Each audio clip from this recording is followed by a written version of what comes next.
আজকে দুপুরবেলার মেনু বাসন্তী পোলাও, তার সাথে রয়েছে মাটন। আগের দিন মাটনটা করেছিলাম না, সেটা রয়েছে। বেগুন ভেজে নিয়েছি। ফার্স্টে না বাসন্তী পোলাওটাকে ভালো করে নেড়ে নেব। উপরে দেখো বেরেস্তা রয়েছে, তো এটাকে ভালো করে আগে মানে নাড়িয়ে চাড়িয়ে নিই। তো দেখো আমি নাড়িয়ে নিয়েছি, কড়াইতে ভালো করে বেরেস্তাটা পোলাওয়ের সাথে মাখিয়ে নিয়েছি। এবার প্লেটে নিয়ে নিচ্ছি। প্লেট নিয়ে সোজা চলে এসেছি টেবিলে। টেবিলে বসে বসে আজকে খাবো আর তোমাদের সাথে গল্পও করব। আমার ছোটোবেলার গল্প, আমার বিয়ের গল্প, আমার শ্বশুর বাড়ি কোথায়, আমার বাচ্চা কোথায়, সব কিছু নিয়ে আজকে তোমাদের সাথে আলোচনা করব। তো চলো তোমরাও এর উত্তর পাবে। আগের দিনের একটুখানি মাটন ছিল, তো ভাবলাম আজকে একটু বাসন্তী পোলাও খাওয়া যাক তার সাথে। আর একটুখানি বেগুন ভাজা করে নিয়েছি, আমি অয়নকে পটল ভাজা করে দিয়েছি। তো মাংসটা একটু পরে নিচ্ছি। এই হচ্ছে মাটনের ঝোল, এক বাটি রয়েছে। আমি আর অয়ন দুজনে মিলে আজকে এটা খাবো। ফার্স্টে বেগুন ভাজা দিয়ে খাওয়া যাক। কি তাই তো, তুমি এটা দিয়ে খেয়ে যাবো নাকি মাংস দিয়ে দেবো পাশে? পটল দিয়ে খাই। একটু পাশে দিয়ে দেবো, আলু টালু দিয়ে দেবো? একটু দিতে পারো, না দিলেও বলো। আচ্ছা ঠিক আছে, আগে পোলাওটা একটু টেস্ট করে নি। পোলাওটা না আমার এত ভালো লাগে খেতে, আমি তো শুধু শুধুই পোলাও খেয়ে নিতে পারি, এত ভালো লাগে। মিষ্টি মিষ্টি পোলাও হলে আর কিছু চাই না। ফার্স্টে দেখি খেয়ে কেমন হয়েছে। হুম, সুপার হয়েছে, দারুণ হয়েছে। পোলাওতে না নুন আর মিষ্টি বিশেষ করে যদি ঠিকঠাক হয় না, দারুণ খেতে লাগে। আমি মিষ্টিটা একদম ঠিকঠাক দিয়েছি। মিষ্টিটা যদি কম হতো না, মাংসের সাথেও ভালো লাগতো না। তো ফার্স্টে একটু বেগুন ভাজা দিয়ে খাওয়া যাক।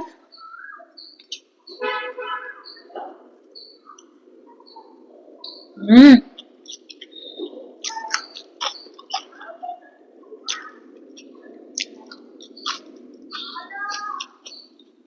অয়ন তো বেগুন ভাজা খায় না, পটল ভাজা দিয়ে খাচ্ছে। ভালো লাগছে? ভালো লাগছে। হুম, হুম। তোমার পটল ভাজা দিয়ে খেতে ভালো লাগছে? প্রথমে ভালো লাগছে। আমার কোনো আইডিয়া নেই পটল ভাজা দিয়ে কেমন লাগবে। খেতে হবে। এই না থাক, তুমি খাও। আমার বেগুন ভাজা দিয়ে খুব ভালো লাগে, আমি বেগুন ভাজা দিয়ে নিয়ে নিয়েছি। অয়ন তো বেগুন খায় না। আর আজকের পোলাওটা আমি বাটার দিয়েছি, অনেকটা ঘিও দিয়েছি, বাটারও দিয়েছি। হুম,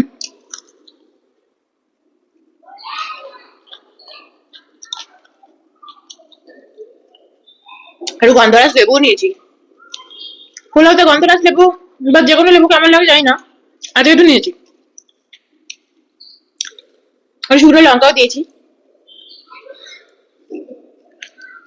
বেগুনটা আজকে পুরোই ভেজে নিয়েছি।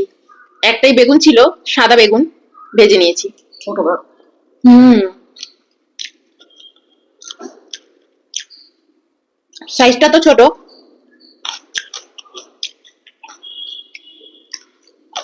হুম, শুকনো লঙ্কা।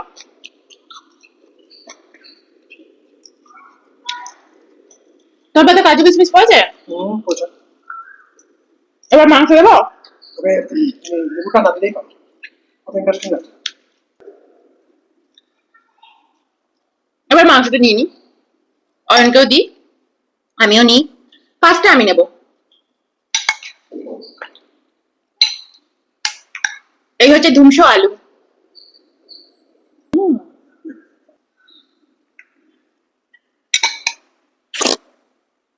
দু তিন পিস করেই মাটন রেখেছি আগের দিন। এই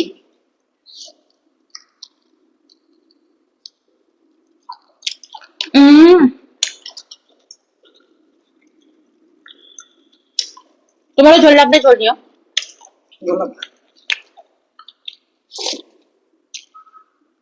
দারুণ কমপ্লিমেন্ট করছে এই মাংসের ঝোলটা আর মিষ্টি মিষ্টি পোলাও।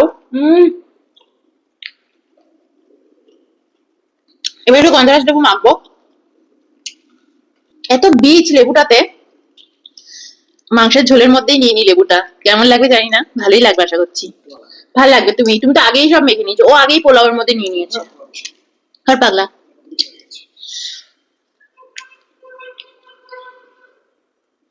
এই হচ্ছে আলু। আলুটাই না মেন, আমি আলুটা দিয়ে খেতেই এত ভালোবাসি। এই হচ্ছে বেগুন ভাজা, বেগুন ভাজা থেকে বেগুন খুলে বেরিয়ে যাচ্ছে, এই যে বেগুন ভাজা, সব একসাথে একটু মেখে খাই। হম, টুকার লাগবে গন্ধরাজ লেবু দিয়ে, অবশ্যই খাও, খুব ভালো লাগবে।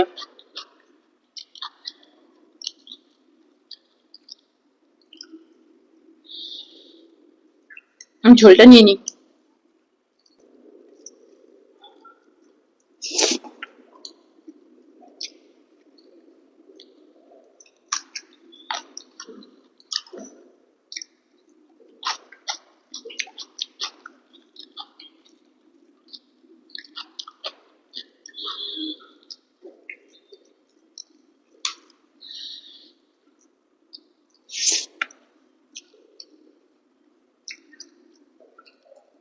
ভালো লাগছে?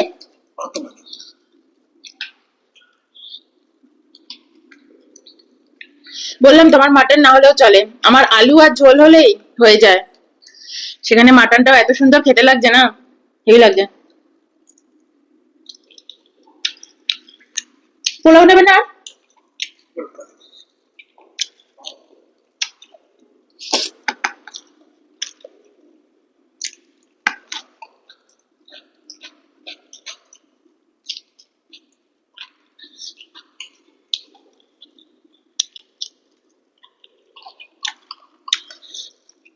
হুম।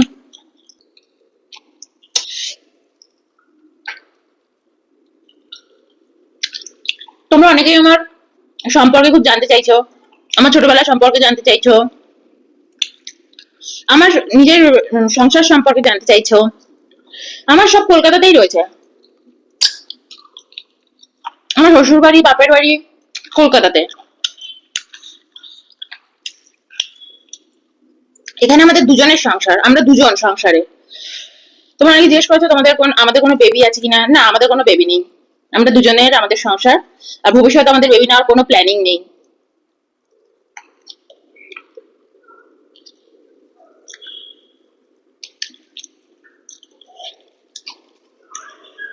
আর আমি সোদপুরের, মানে সোদপুরে থাকি আমি, আমার বাড়ি সোদপুরে, শ্বশুর বাড়ি বাপের বাড়ি দুটোই পানিহাটি।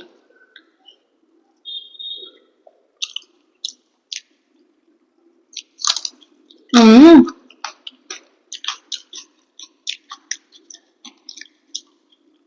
বেগুনের পিসগুলো কি সুন্দর গোল গোল ছোট ছোট করেছি।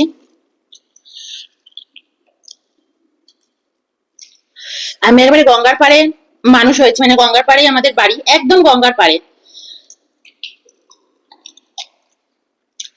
লঙ্কা, মাংসর লঙ্কা, আর ঝোল নিইনি মাংসর।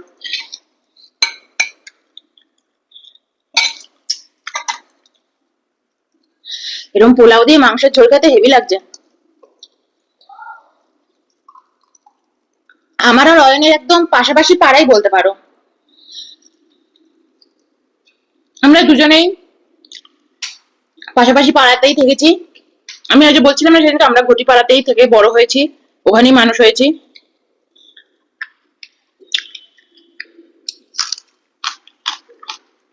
কিন্তু আমরা দুজনই বাঙাল।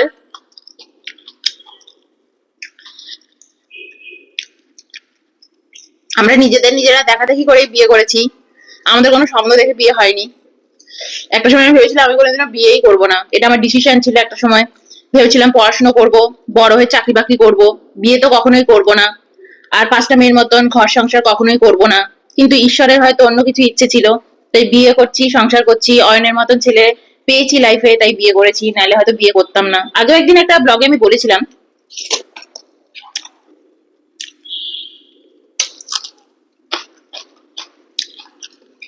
তো এই হচ্ছে স্টোরি।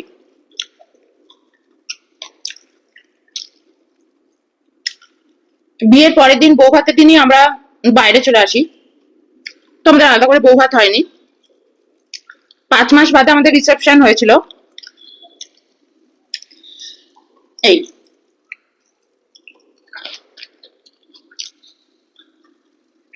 কারণ অয়নের নতুন অফিস ছিল পন্ডিচেরিতে, ও ছুটি পায়নি, ও তাড়াতাড়ি ফিরতে হতো। ভাবলাম ঠিক আছে, চলে যাই দুজনে। আর ও বাইরে চাকরি পেয়ে গেছিল বলে আমি তাড়াতাড়ি করে বিয়ে করে নিয়েছি।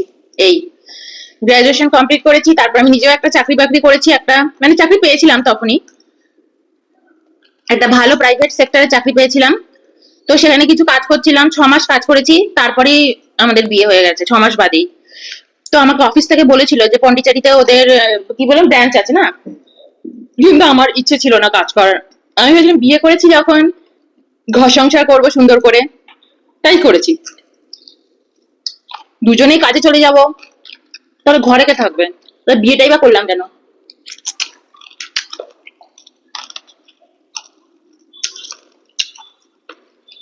বিয়ে যখন করেছি ডিপেন্ডেন্ট তো হয়েই পড়েছি, ডিপেন্ড থাকবো বলেই তো বিয়ে করেছি। তো আলাদা করে পয়সা কড়ির জন্য ইন্ডিপেন্ডেন্ট হব এরকম কিছু ভাবিনি, হয়নি। দিব্যি সংসার আমাদের চলেছে, ভালো থেকেছি। ভালো থাকাটা ইম্পর্টেন্ট, তাই না? নিজের হাতে রান্না করব, ঘর সংসার করব, ঘরে থেকে টিফিন নিয়ে অয়ন অফিসে যাবে, বাইরের খাবার খেতে হবে না, এগুলোই তখন মাথায় ছিল। হম।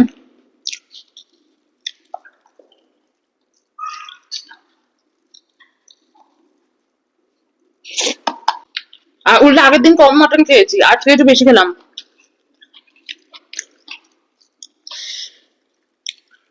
তো এই এই হচ্ছে আমার গল্প, এই হচ্ছে আমার স্টোরি।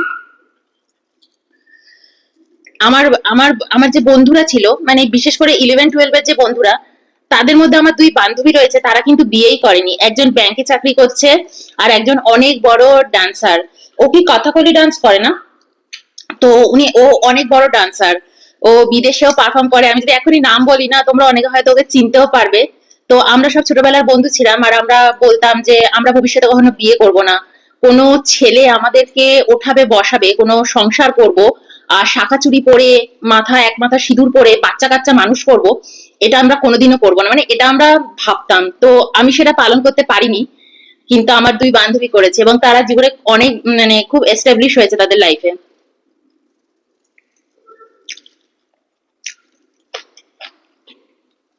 বললাম না, আমি অয়নের মতন ছেলে লাইফে পেয়েছি বলেই বিয়ে করেছি, নইলে আমি বিয়ে করতাম না।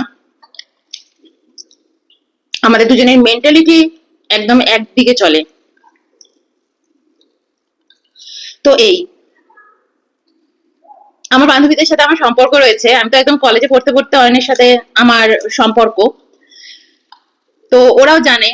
আমার বান্ধবী যে কথাকালি ডান্সার এখন হয়েছে, ও ব্যাঙ্গালোরেও কিছুদিন আগে এসেছিল, পারফর্ম করে গেছে, খুব সুন্দর করে জীবনটা কাটাচ্ছে, যাদবপুরেও থাকে। আমি খুব গর্বিত আমার দুই বান্ধবীকে নিয়ে। আর আমি ছোটবেলা থেকে খুব একা একাই মানুষ হয়েছি। আমি বন্ধু বান্ধব খুব একটা আমার নেই, মেয়ে বন্ধু তো একদমই নেই। 11-12 ওই 2-3 জন বন্ধু হয়েছিল, বান্ধবী। ছোটবেলায় আমার 9-10 এর আগে কোনো বান্ধবী খুব একটা আমার হয়নি। আমার কোনো মেয়েদের সাথে খুব একটা পটে না, মেয়েদের মেন্টালিটির সাথে। মেয়েরা খুব হিংসুটে হয়, আমি এটা ছোটবেলা থেকে দেখেছি। আমাদের ক্লাসে দেখেছি, একটা নোটস, একটা কোনো কিছু পড়াশোনার জিনিস, কোনো কিছু আমি কোনোদিনও কোনো সাহায্য পাইনি কোনো মেয়েদের থেকে। আর মেয়েদের সাথে খুব একটা বন্ধুত্ব আমার ছোটবেলায় ছিল না। হম।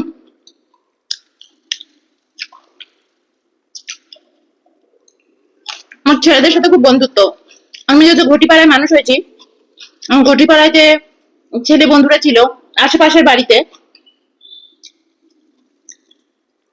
খুব বন্ধুত্ব ছিল। ঘটি বাড়ির ছেলেরা এমনি খুব ভদ্র হয়, ভদ্র সভ্য, মা বাবার কথা শুনে, স্বাধীন রাস্তায় রাস্তায় ঘোরা, এরকম নয়। তো অয়নও জানে, অয়ন তো যেহেতু আমাদের পাড়ারই ছেলে, ও জানে আমার ছোটবেলা থেকে সব বন্ধু বেশি। ইভেন আমার বিয়েতেও সব বন্ধুরা বেশি এসেছে, আর বান্ধবী তো 2-3 জন।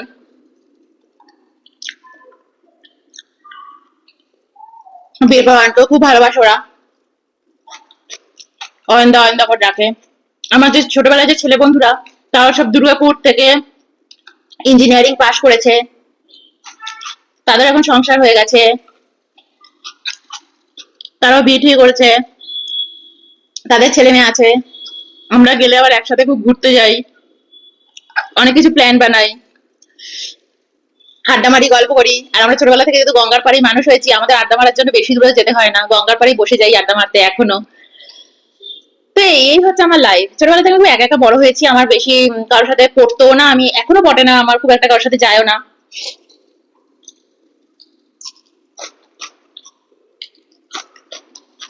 আমি একটু একা চড়া থাকতে ভালোবাসি, একা একাই থাকি। তোমাদের সাথে গল্প করি, এখন ইউটিউব হয়েছে। আমার এই জায়গাটা, এই প্ল্যাটফর্মটা আমার খুব ভালো লাগে। তোমরা মন খুলে আমাকে দুটো গালাগালও দিতে পারো, তোমাদের আমি ফেস দেখতে পারবো না, তো নিশ্চিন্ত হয়ে গালাগাল দিতে পারো। আবার ইচ্ছে করলে দুটো ভালো কথাও বলতে পারো, তো আমার কিছু তাতে ফারাক পড়ে না। সামনে যারা ঘুরে তাদেরও তো দেখি চোখ মুখ, দেখলেই বোঝা যায় যে বলতে চাইছে এক, বলছে আরেক। তার থেকে তোমরা অনেক সৎ, তোমাদের মনে যা আসে বলে তো দিতে পারো, তো আমার ভালো লাগে।